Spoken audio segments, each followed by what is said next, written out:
Kemi në një pyetje nga të shtuarit e mi në studio, zotë ministër, dhe të konkludojmë bashkë, sepse ju do vijoni të jeni, si që kemi parë vazhdimisht në teren. Lala e kishte para? Zoti Vengo, unë jam gazetare, Klodiana Lala, mirë mbrëma.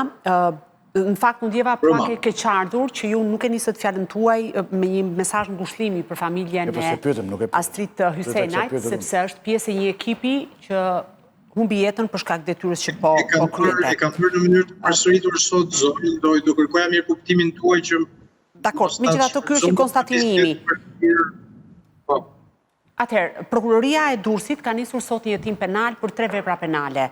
Së pari është vepra penale për mbytje, pra shkatrimit të pronës me përmbytje, shkatrimit të pronës nga pakujdesia dhe vepra penale e shpërdorimit të detyrës.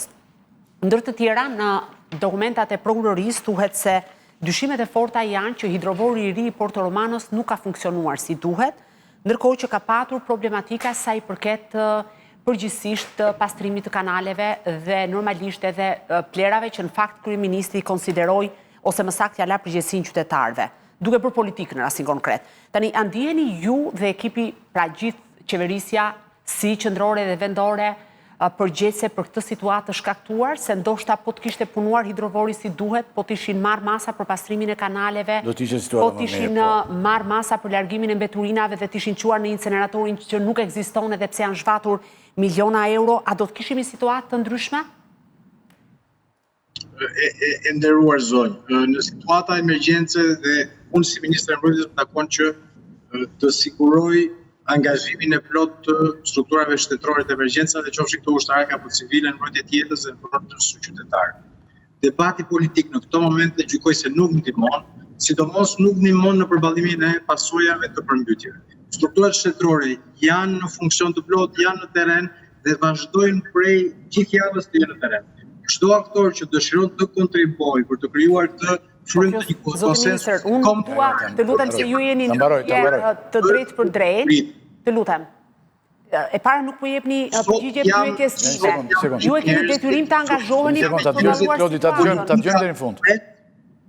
Politika pret, sot jemi me njerëzit dhe pranë tyre. Kërkoj mirë kuptimin tuaj që të mund të rikthehemi në terren zoti Rakipi, të kemi mundësinë dhe shpresoj të kemi mundësinë që ka gjë të situatës së kjo është mangje, zoti ministër. Do të thënë, ju jeni pjesë e qeverisë, patjetër që jeni ndër më të rinj, të lutem, si ministër, por kjo nuk është, të lutem. Se ka fajtor kjo nuk është ky ministër. Jo, nuk po bëj askënd fajtor, po them që ka një hetim që flet me fakte konkrete që hidrovori një investim 19 milion euro nuk ka funksionuar dhe ka shkaktuar pasoja të tilla të rënda. Cili nuk e ka bërë Vengo. Po nuk po bëj përgjegjës ministrin e mbrojtjes. Dhe fakti që ministri i mbrojtjes thot për atë dhe do kemi kohë. Zoti Vengo më lër vetëm këtë fjalinë. Fakti që ju si ministri i mbrojtjes vini këtu dhe na të lutem ma dëgjoj fjalinë sepse po bëjmë kakofoni. Ushtrimit të përgjegjësisë tonë për të komunikuar. Po fakti që vini këtu dhe thoni që jemi në gatishmëri, kjo është detyra juaj funksionale, nuk është se po i bëni ndonjë nder shqiptarëve. Detyra ime funksionale është të sigurojmë marrëveshje. Se sot kishte edhe pame qesharake për shembull të makinave të ushtrisë që kishin përfunduar në pusetat e rrugëve. Përfundojnë. Ishte përmbytur te Roma. Patjetër, Roma ishte përmbytur. Po ama ka përgjegjësi në Rom, në Itali, në Gjermani. Del kërko dhe falje. Nga qytetet më të vjetra të botës ishte përmbytur. Del kërko dhe falje. Hajde të marrim ti themi Vengo tani e përmbytet e ti tani. Përgjegjësuat sot zonja Lala me një foto për të krijuar një situatë e cila nuk ekzistonte. Juve gjithë sakrificën e forcave të armatosura zonjë ju takon të mbështesni. Ju ish kapelen gjithë atyre që bëjnë punë zoti ministër, po propaganda nuk është e vlefshme në rastin konkret. Propaganda nuk ka lidhje fare. Mund të përgjigjesh pyetjeve a ndjeni apo jo përgjegjës? Okej. Iku. Një pyetje. Po nuk do të përgjigjet pra. Iku. Nuk e kemi në lidhje, na larguat ministri. Tani nuk mund t'i kërkojmë ministrit Vengo. Jo, ministri është përfaqësues i qeverisë. Ka ndodhur në 35 po s'është kryetari i qeverisë tani.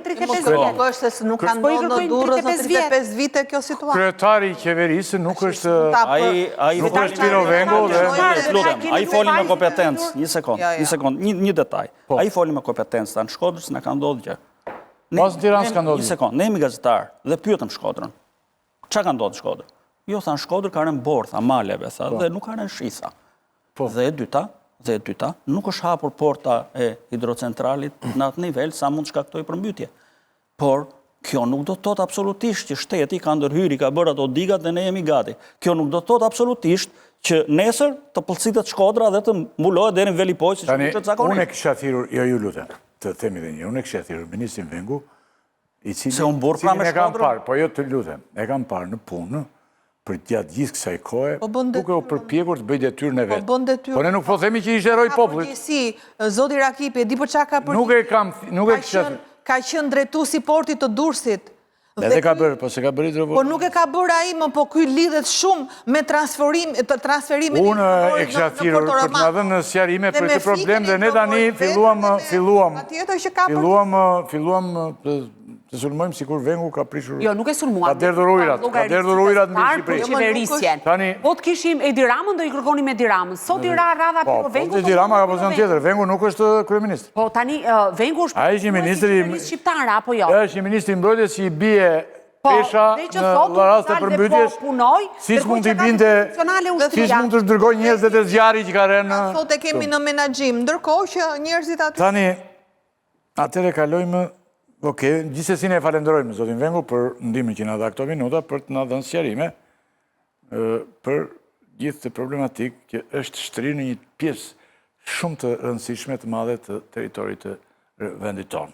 Përveç Durrësi që është për mua situata më e rëndë që ka ndodhur ndonjëherë për shkak të numrit të lartë, pra për fat keq kemi një viktim, kemi mijëra shtëpi në ujë, kemi sipërfaqe 250 hektar tokë bujqësore, histori të korrupsionit, të aferave, të keq menaxhimit e tjera me radhë, kemi Lezhën dhe Kurbinin problematike, kemi veriun e vendit që ka rrëshqitje në disa zona dhe rrezikojnë banesa të ndryshme të shemben totalisht.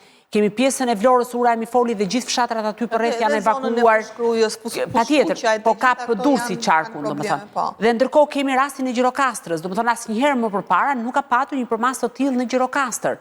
Sigurisht që gjithmonë ka patur zonat lokalizuara, po të shkoj edhe në pjesën brenda të qytetit, nuk ka ndodhur asnjëherë më parë. Pra do thotë që kjo tregon një histori të keq menaxhimit dhe këtu ka nevojë për një hetim të thelluar sidomos për Durrësin, sepse vërtet hidrovori nuk ka funksionuar, por janë efekt të lidhura zinxhir të gjitha hallkat e institucionit qendror dhe vendor. Dhe sigurisht që unë them është një nisje e mirë hetimi kryesisht, por nuk mjafton për të shkuar deri në fund.